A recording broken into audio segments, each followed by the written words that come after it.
When I first met Joan, I said to myself, that's the girl I'm going to marry. My wife Joan and I moved to Niceville, Florida in 2005, and shortly thereafter we became members of Niceville United Methodist Church. Joan and I have been married 61 years and almost 8 months. Now, having said that, you may wonder why you see me on campus or in worship, but you don't see her with me. Before Joan and I met, we each had experienced a personal relationship with God through Jesus Christ. And a year or so after we met, we began a courtship, and during that 2-year period, we both knew that God intended us to spend the rest of our lives together. It just seems like maybe yesterday that as we drove away from the reception in my 1940 Plymouth with the tin cans flipping on the back and soap on the windows. Marriage is a relationship where two become one flesh, a relationship that was joined together by God.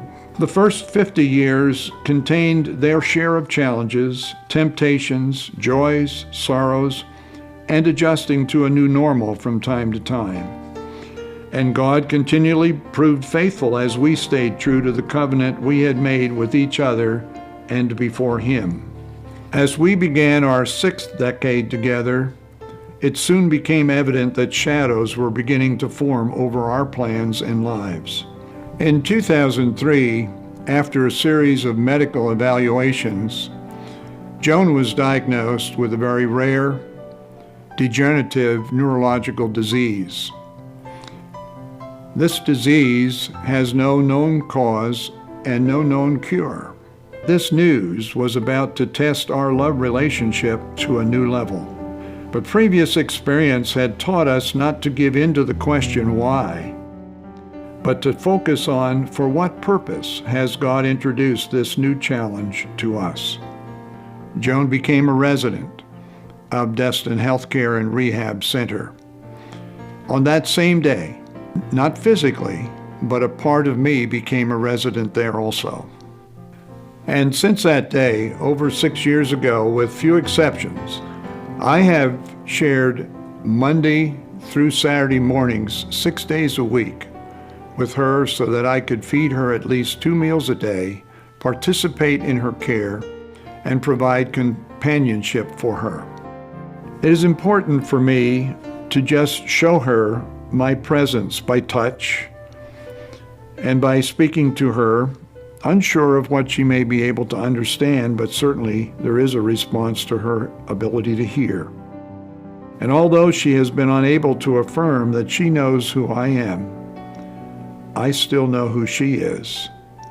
And Joan remains the #1 priority in my life. During this most difficult period of our journey, my continuing relationship with Joan has not been a matter of fulfilling vows and commitments that we have made together, or to meet obligations or responsibilities of a spouse. It is the power of unconditional love that says, I want to and I will. And so, Joan and I will continue to walk our journey together till, in God's time, death do us part.